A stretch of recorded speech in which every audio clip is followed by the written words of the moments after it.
Hello, dear members of our Central Coast UU cluster. My name is Rev Nica Eaton, and I'm so honored to be appearing online with you today to talk about AI and being human.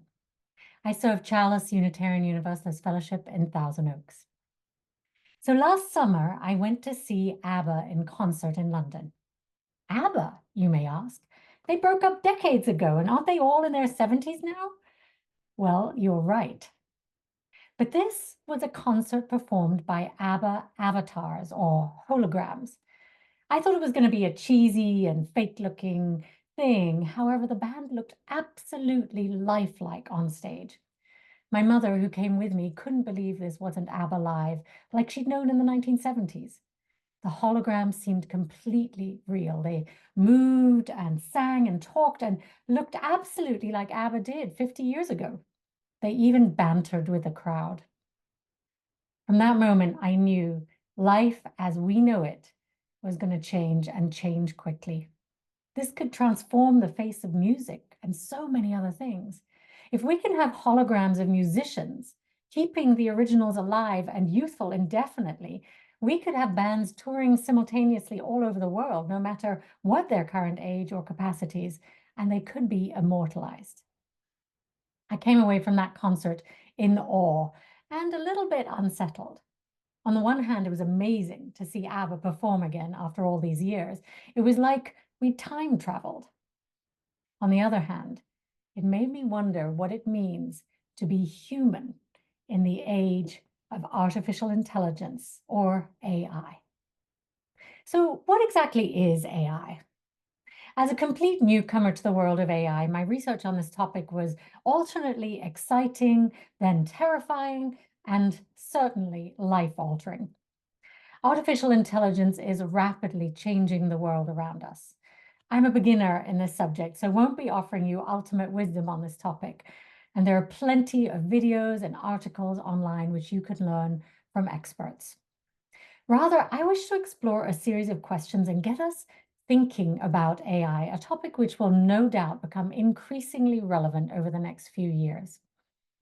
As the UU project AI and the Human asks us, do we want to shape the heritage of AI, or will AI itself determine its heritage? Now, AI is already being used in a wide range of applications, from self-driving cars to facial recognition software, and for medical purposes to read imaging and develop drugs. It can prove mathematical and physics theorems. It can diagnose disease and optimize complex systems. And as AI continues to develop, it's likely to have an even greater impact on our lives. For those of you who haven't had the opportunity to explore AI yet, it can be used by every single one of us on our computers through bots like ChatGPT, Gemini, Copilot, DALL-E, or Claude. Just go to any of these free platforms and ask them questions. And within seconds, they're able to draw on all the research and information out there for your question and give you an answer. Now, the results might be very different depending on which platform you use. But apparently, AI can digest 120,000 books in half a second. Just take that in for a moment. It can create illustrations or stories, websites, or computer formulas. I was even watching a video in which a woman was using ChatGPT to prep herself for an interview. It was speaking with her to practice and evaluate interview questions and answers. Geoffrey Hinton, a computer scientist and psychologist, former Google employee, and the father of AI, left Google in May of last year to be able to speak freely about the risks of AI. He says, though the benefits are countless and unimaginable, the risks are also numerous. AI will displace jobs, particularly knowledge workers, just as engines replaced horses. Millions of people will become unemployed and may feel unvalued because what they used to do now is done by machines. We may be overrun by fake news, fabricated images, unintended bias, surveillance, propaganda, and autonomous weapons. AI threatens human rights if not guided ethically. Now, AI has already been unleashed in multiple iterations, and people who don't wish the world well, unfortunately, also have access to the tools. Hinton says the genie is out of the bottle and he can't see a path that guarantees safety for humankind. We're dealing with something we've never dealt with before, and AI experts warn we'll soon no longer have control over its development. It has emergent properties in which some AIs are teaching themselves skills they weren't expected to have, including being creative, reasoning, and planning. Hinton cautions us to approach AI with humility. We can't afford to get it wrong, he warns, because AI could take over from humanity as soon as the next 4 years. The danger goes up when we launch artificial general intelligence, or AGI, which may have even more human-like capabilities soon. It is learning, replicating, and improving itself exponentially, even as we sit here together in this service. AI experts believe this is the moment civilization might be transformed as it was by the discovery of fire, agriculture, electricity, and the atom bomb. This moment might change the course of human history forever, and they caution us to get educated so we can help develop it for the good. Right now, biases lurk in its algorithms and progress outpaces wisdom. Yet, if guided by conscience and values, AI can promote equity, sustainability, and justice where we fall short, augmenting our hearts, not replacing them. So, my friends, we must steer AI thoughtfully. Greed or power must not drive its growth. Only aligned values serving life, the most needy among us, and the common good. With ethics and justice, AI can unlock progress on equity, climate health, and more to help build our beloved community. But without caution, we risk relinquishing too much control. Experts suggest we govern AI transparently, guarding rights, testing rigorously, and empowering the vulnerable over the powerful. Thoughtful democracies must monitor its risks, issue guidelines, and direct AI for shared benefit, upholding human dignity and worth.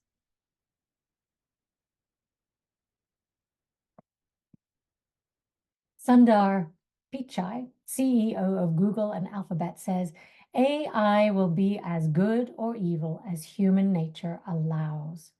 He asks us to consider the important question of how you develop AI systems that are aligned to human values.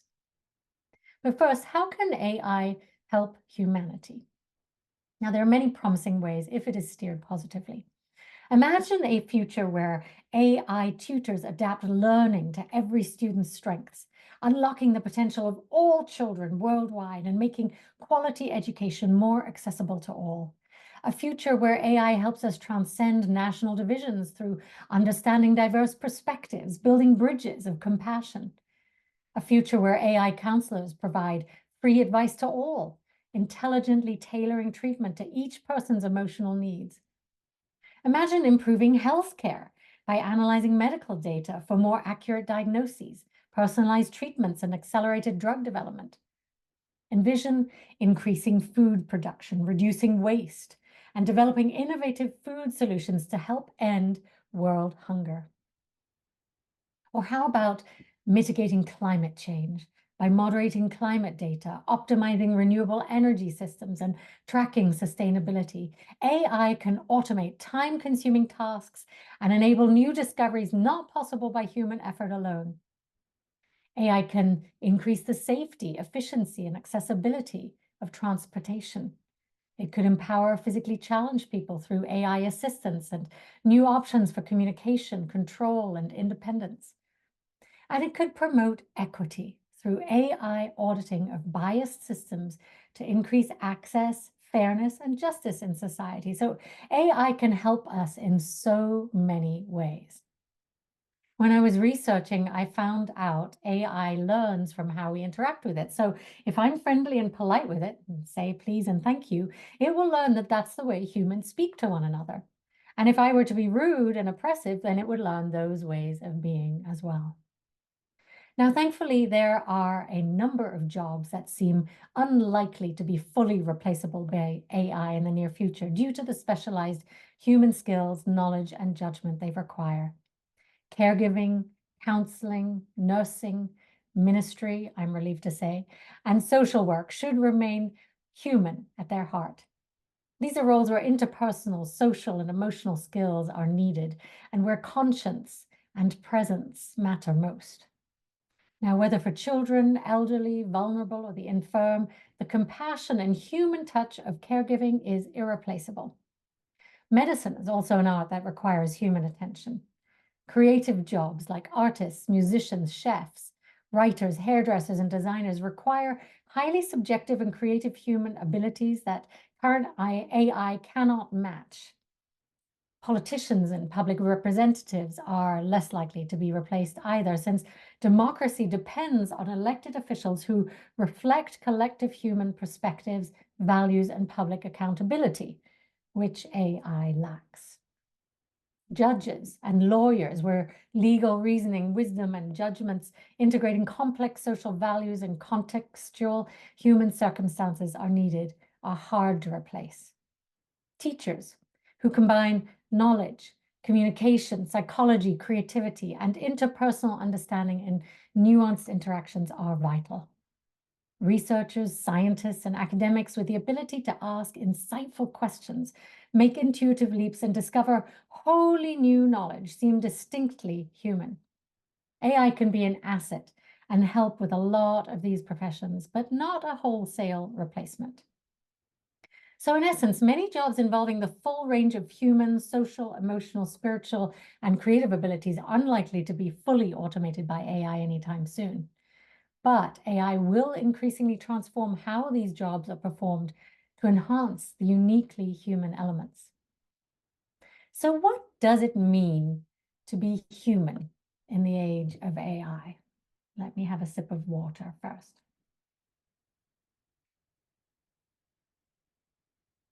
What are the key differences between AI, human intelligence, and, excuse me, what are the key differences between human intelligence and machine intelligence? Now, one key difference right now is that unlike AI, humans experience a wide range of emotions.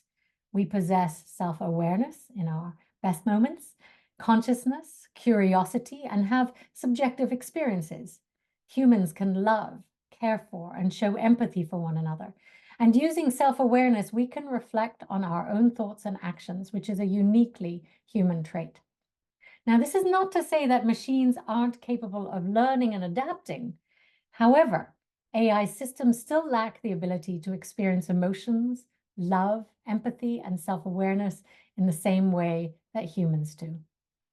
Another key difference is that humans are creative and imaginative. Humans can create art, music, literature, dance, and innovative solutions that are often driven by emotions and inspiration.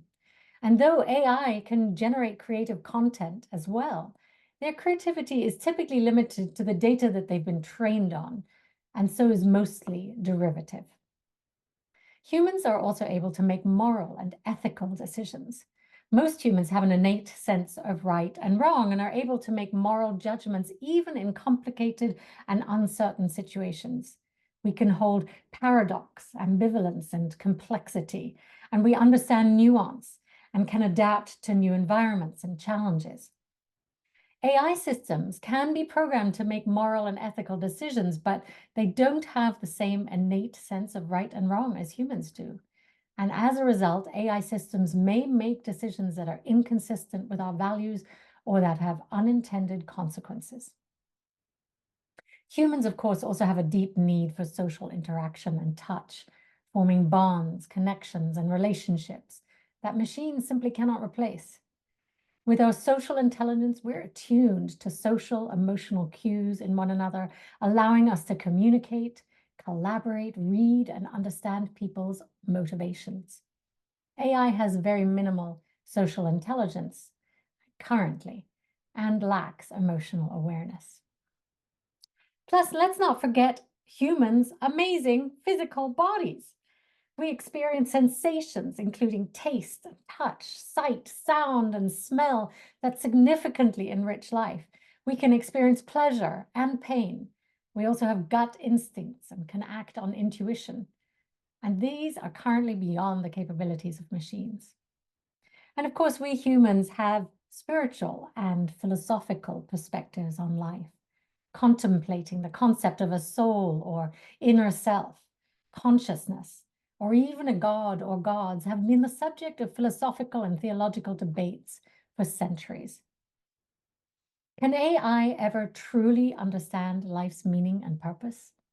Its intelligence posits ideas, yet the deepest truths require judgment, wisdom, life experience, and heart. AI may soon overtake experts in knowledge, but the heart's spiritual journey seems uniquely human. Interestingly, there's a new movement emerging called transhumanism. It's a science-based philosophical movement of the future. Transhumanists believe we will eventually merge with technology and transcend human limitations. They believe we will implant AI into our bodies and brains, or indeed have replicated machine bodies and be able to live much longer, healthier lives. They are toying with immortality. But would these benefits only be available to the wealthy or developers of AI? We need to be attentive to such inequities. Now, whether or not AI will become conscious is a question that's been debated by scientists, transhumanists, and philosophers for many years. And there's no definitive answer yet, as we don't fully understand what consciousness is or how it arises. Some experts believe that consciousness is simply a product of complex information processing and that AI systems will eventually become conscious as they become more sophisticated.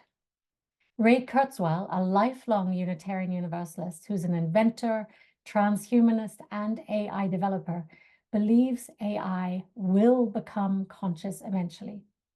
Now, others think consciousness may have a spiritual dimension and that AI systems will never be able to truly experience consciousness in the same way humans do. But there is evidence to support both views. On the one hand, AI systems are already capable of performing many tasks that were once thought to require consciousness, such as playing chess at a grandmaster level or translating languages instantly with high accuracy. On the other hand, AI systems still lack many of the key features of consciousness, such as self-awareness, emotions, and subjective experience. If AI does become conscious, it will raise a number of ethical and legal questions. For example, should conscious AI systems be granted the same rights as humans? How can we ensure that conscious AI systems are used for good and not for harm? These are complex issues we're going to need to grapple with as AI technology continues to develop. I'm reminded of one of the founders of Unitarianism, William Ellery Channing, who in the early 1800s said, "Difficulties are meant to rouse, not discourage. The human spirit is to grow strong by conflict." So if guided ethically, AI can rouse human progress like never before. Unitarians have long walked with science and reason, from Darwin's revelations to the computing revolution. We know truth emerges in fits and starts and is always evolving, revealed by evidence, and as Emerson said, through the fire of experience. Yet we must also heed the wisdom of Mahatma Gandhi, who said, "The future depends on what we do in the present." The future depends on what we do in the present, and AI comes with profound risks we cannot ignore. Consider China's authoritarian use of AI surveillance against minorities or lethal autonomous weapons devoid of conscience. If profit and power alone drive AI, we may forfeit the future we want. My friends, the lessons of history must enlighten our path. I think of my great-grandmother, born in 1880, whose small town first got electricity.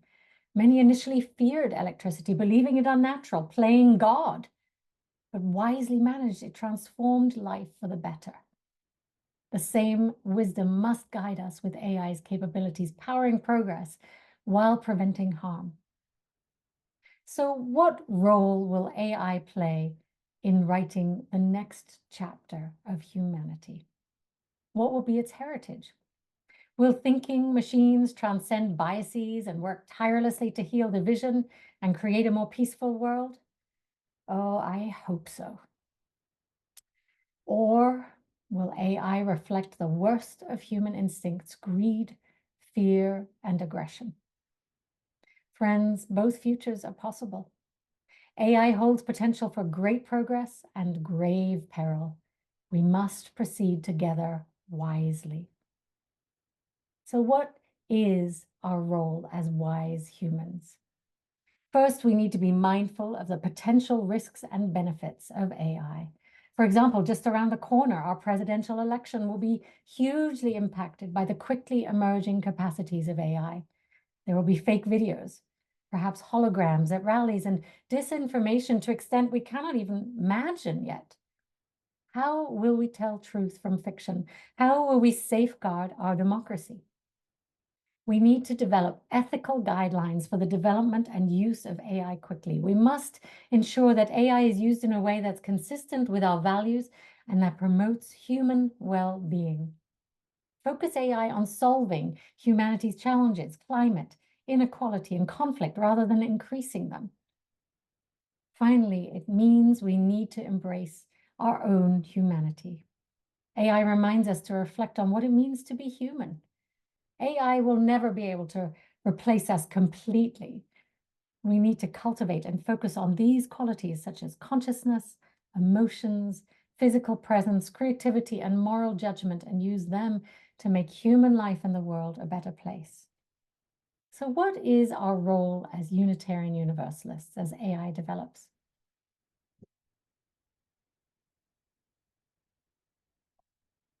Well, first, I think we need to become familiar with it so we can be part of the conversation to develop ethical guidelines for the growth and use of AI. We must embrace our own humanity and celebrate the qualities that make us uniquely human as we evolve spiritual community in the future. But most importantly, we need to use our Unitarian Universalist principles and our values of justice, equity, transformation, pluralism, interdependence, and generosity to guide us as we develop and use AI. And remember that love is at the center of all we do and cannot be replaced by AI. It must be our guiding light. UU Minister Rebecca Parker warns, we are never finished. Love requires constant effort and new understanding. Our work, my friends, is becoming informed, being vigilant, offering ethical oversight and wise regulation so AI uplifts human dignity and helps rather than harms us. AI is a powerful tool, but it's just a tool. It's up to all of us to decide the heritage it will leave for humanity in the future. The choice is ours. May we make wise decisions. Thank you, my friends, and may it be so.